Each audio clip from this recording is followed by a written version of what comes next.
श्रीमद् भागवत महापुराण का सप्तम स्कंद प्रारंभ हुआ। इस सप्तम स्कंद में जय विजय की कथा श्रवण कराई। एक बार सप्त ऋषि भगवान का भजन करते हुए भगवान के बैकुंठ धाम पर पहुंचते हैं। बैकुंठ धाम के द्वार पर दो द्वारपाल खड़े हैं जिनका नाम है जय विजय। उन्होंने सप्त ऋषियों का रास्ता रोका और कहा, आप भगवान की अनुमति के बिना अंदर प्रवेश नहीं कर सकते। इतने में ही उन ऋषियों को क्रोध आ गया और उन्होंने क्रोध में आकर जय विजय को शाप दे दिया। कह दिया कि तुम भगवान के द्वार पर खड़े होने के लायक नहीं हो, तुम्हें तो असुर योनि में होना चाहिए। कि मैं तुम्हें शाप देता हूं, तुम्हारे 3 जन्म तक तुम असुर योनि में ही रहोगे, तीनों जन्मों में असुर बनोगे। पहला कौन होता है? हिरण्याक्ष और हिरण्यकश्यप। दूसरा रावण और कुंभकर्ण। और तीसरा शिशुपाल दंतवक्र। श्री सुखदेव जी महाराज राजा परीक्षित को बता रहे हैं, राजन, जय विजय शाप पाने के बाद ऋषि कश्यप की 13 पत्नियां हैं, जिनमें से 2 पत्नियां बड़ी मुख्य हैं, दिति और अदिति। दिति माता के दैत्य होते हैं, यानी दिति माता ने जितने भी असुर हुए दिति माता से हुए, और अदिति से जितने भी देवता हुए सब अदिति माता से हुए। देवताओं की माता अदिति। एक बार संध्या के समय माता दिति ऋषि कश्यप जी के पास जाती हैं और कहती हैं, पुत्र प्राप्ति की इच्छा कहती हैं। लेकिन तभी ऋषि कश्यप जी कहते हैं कि देवी, ये समय वर्जित नहीं है,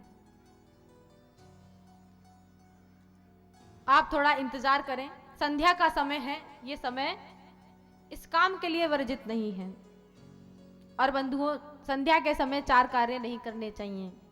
हमेशा कथा में बताती हूं, संध्या के समय ना तो सोना चाहिए किसी को और ना ही भोजन करना चाहिए। जो बच्चे पढ़ाई करते हैं उन्हें शाम के समय में पढ़ना नहीं चाहिए, क्योंकि जितना पढ़ते हैं उतना भूल जाते हैं, फिर कहते हैं हम एग्जाम में पास नहीं हुए। तो जब संध्या के समय गलत टाइम पढ़ोगे तो ऐसा ही होगा ना। तो भैया, संध्या के समय अध्ययन भी नहीं करना चाहिए और संध्या के समय काम वासना भी नहीं करनी चाहिए। यदि ऐसा करते हैं तो हमारी जो संतान होती है वो दुष्ट प्रवृत्ति की होती है, अच्छे संस्कार नहीं होते उनके अंदर। दिति माता बहुत जिद करती हैं, अपनी बात को ऋषि कश्यप जी से मनवा लेती हैं। बाद में ऋषि कश्यप जी उनको क्रोध में आकर शाप देते हैं कि दिति, तुमने अपनी हट को पूरा कर ही लिया, लेकिन देखना जो तुम्हारी संतान होगी इसको मारने के लिए ना भगवान विष्णु को आना पड़ेगा, क्योंकि ये इतने बड़े असुर होंगे, इतने बड़े असुर कि इनको मारने के लिए स्वयं नारायण भगवान को आना पड़ेगा। बस इतना कहते ही दिति माता क्षमा प्रार्थना करने लगी कि अब तो कोई उपाय होगा, मैं प्रायश्चित करना चाहती हूं। ऋषि कश्यप जी ने कहा, प्रायश्चित करने से कुछ नहीं होगा। जैसे जैसे समय बीता, दिति माता ने गर्भ धारण करा। उनके 100 वर्षों के बाद 2 पुत्रों का जन्म हुआ, जिनका नाम हिरण्याक्ष और हिरण्यकश्यप। जैसे ही ये पृथ्वी पर आए, पृथ्वी पर आते ही इतना बड़े कि आकाश से ऊपर निकल गए। बहुत बड़े राक्षस थे। बोलिए बांके बिहारी लाल की, श्री राधा रानी की जय। हिरण्याक्ष और हिरण्यकश्यप का जन्म हुआ। हिरण्याक्ष अपनी हाथ में खड्ग लेकर भगवान के बैकुंठ धाम जाता है। बीच में नारद जी मिल जाते हैं। नारद जी से कहता है, आओ मेरे साथ युद्ध करो। नारद जी कहते हैं नहीं नहीं भैया, मेरे में इतनी ताकत नहीं है जो मैं तुमसे युद्ध कर सकूं। हाँ, तुम्हारे जैसा बलशाली भगवान नारायण है, जाओ उनसे युद्ध करो। बस इतना सुनते ही हिरण्याक्ष अपनी खड़ग लेकर वैकुंठ धाम पहुंचते हैं। भगवान नारायण के साथ उनका युद्ध प्रारंभ होता है। युद्ध करते करते भगवान नारायण उसकी कनपटी पर ऐसा प्रहार करते हैं, वो मूर्छित होकर गिर जाता है। दोबारा जब उठता है तो भगवान ब्रह्मा जी को उसी समय छींक आती है। उनकी नासिका से एक वराह का बच्चा उत्पन्न होता है, जिसे हम वराह अवतार कहते हैं भगवान का। बोलिए वराह भगवान की जय। भगवान का वराह अवतार होता है और इसी अवतार में भगवान हिरण्याक्ष का वध करते हैं। बोलिए भक्त वत्सल भगवान की जय। जय जय श्री राधे। हिरण्याक्ष के वध के बाद हिरण्यकश्यप बड़ा ही दुखी होता है। जब भगवान विष्णु उसका वध कर देते हैं, तभी से हिरण्यकश्यप भगवान विष्णु से शत्रुता बना लेते हैं। कहते हैं अब तो आज से ये मेरा शत्रु है। हिरण्यकश्यप की पत्नी का नाम है कयादु। कयादु गर्भवती है और कयादु माता नारद जी के आश्रम में रहती है। इधर हिरण्यकश्यप मद्राचल पर्वत पर जाकर भगवान से वरदान पाने के लिए, ब्रह्मा जी से वरदान पाने के लिए कठोर तपस्या करते हैं। कठोर तपस्या करते हैं, कई वर्ष बीत जाते हैं। तपस्या करते करते उनका शरीर खोखला हो जाता है, चींटियां खोखला कर देती, दीमक लग जाती है शरीर में। लेकिन तपस्या से पीछे नहीं हटे। ये देखकर ब्रह्मा जी का काम वरदान देने का है। ब्रह्मा जी वरदान देने आते हैं और जब ब्रह्मा जी वरदान देने आते हैं तो हिरण्यकश्यप वरदान मांगता है कि ब्रह्मा जी यदि आप मुझे वरदान देना चाहते हो तो ऐसा वरदान दो जो मैं अमर हो जाऊं। ब्रह्मा जी कहते हैं भैया अमर तो मैं भी नहीं हूं, तुझे अमरता का वरदान कैसे दे दूं। अब ऐसे ही कोई बाबा भोलेनाथ से भक्त अपने लिए महल मांग रहे थे। अपने लिए कोई भक्त बाबा भोलेनाथ से कहता है कि भोलेनाथ मेरे लिए सुंदर सा बंगला दे दो, बस इतनी सी कृपा कर दो, मेरा घर बहुत बड़ा हो जाए, कोठी बंगला बन जाए। बाबा भोलेनाथ सोचते हैं भैया मैं तो खुद पर्वतों पे वास करता हूं, तुझे बंगला कैसे दे दूं। और कोई गणेश जी महाराज से कहे कि गणेश जी आप मुझे गाड़ी दिलवा दीजिए, 4 पहिया की 4 व्हीलर दिला दीजिए, मर्सिडीज या BMW। अब गणेश जी सोचते हैं मैं तो खुद चूहे की सवारी करता हूं, तुझे गाड़ी कैसे दिला दूं।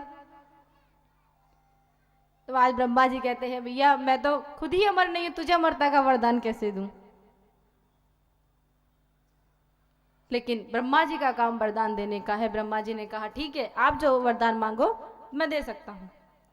तभी हिरण्यकश्यप कहता है कि ना मैं अंदर मरूं ना मैं बाहर मरूं, ना आकाश में ना पाताल में, ना दिन हो ना रात हो, ना सुर से ना असुर से, ना शस्त्र से ना अस्त्र से, और तो और मुझे मरने के लिए भी ना 12 दिन में से कोई सा भी दिन ना हो, 12 महीने में से भी कोई सा भी महीना ना हो, ना सुबह हो ना शाम हो। ब्रह्मा जी ने वरदान दे दिया। अब तो हिरण्यकश्यप वरदान पाकर खुद को बड़ा बलशाली समझने लगा, बहुत अत्याचार करने लगा, सभी पूरे राज्य में अपनी पूजा करवाने लगे, भगवान विष्णु की पूजा बंद करवा दी। इधर माता कयादु के गर्भ से नारद जी के आश्रम में रहते हुए नारद जी बड़ा सुंदर उपदेश माता कयादु को देते हैं और उसी का असर उनके गर्भ पर पड़ता है, जिसकी वजह से आज भगवान के परम भक्त कयादु के गर्भ से श्री प्रहलाद जी महाराज का जन्म होता है। बोलिए प्रहलाद जी महाराज की जय। जय जय श्री राधे। प्रहलाद जी महाराज का जन्म हुआ। हिरण्यकश्यप आता है, बड़ा प्रसन्न होता है, अपने पुत्र को देखकर तो और प्रसन्न होता है कि मेरे घर में मेरे पुत्र का जन्म हुआ है। प्रहलाद जी महाराज के 3 भाई और हैं, लाद, अनुलाद, सनुलाद और सबसे छोटे प्रहलाद।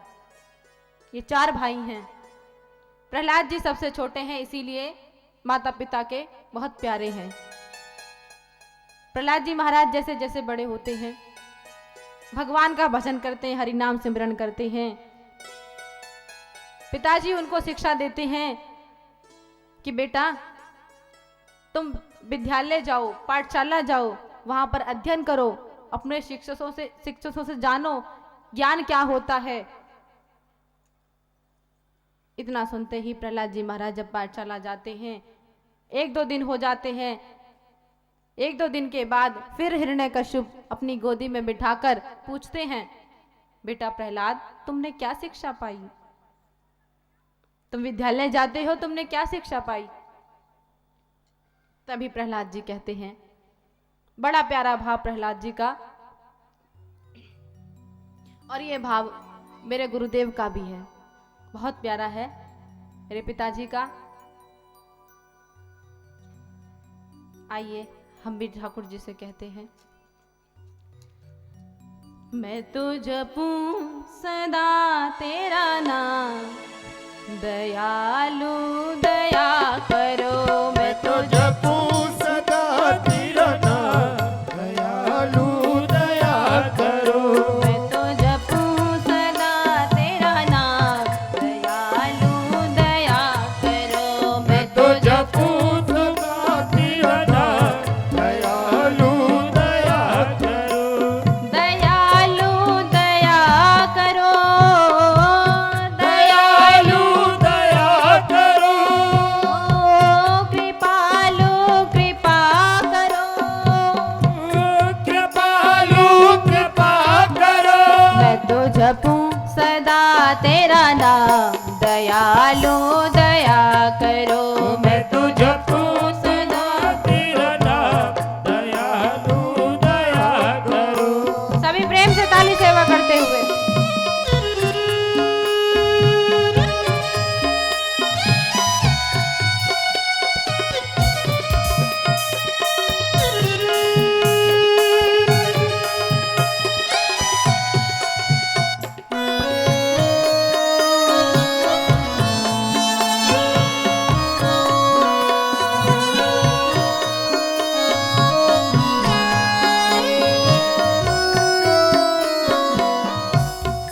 भजन कीर्तन गाऊं मैं तेरा, भजन कीर्तन गाऊं मैं तेरा। भजन कीर्तन गाऊं मैं तेरा। भजन कीर्तन गाऊं मैं तेरा। नित उठ ध्यान धरूं मैं तेरा। नित उठ ध्यान धरूं मैं तेरा। नित उठ ध्यान धरूं मैं तेरा। नित उठ ध्यान धरूं मैं तेरा। मुझे दर्शन दो घनश्याम, दयालु दया करो।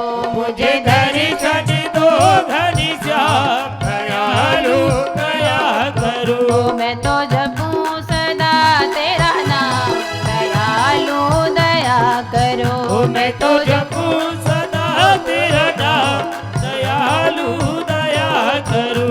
बाके बिहारी लाल की जय हो। सभी दोनों हाथ ऊपर और ताली सेवा करते थे।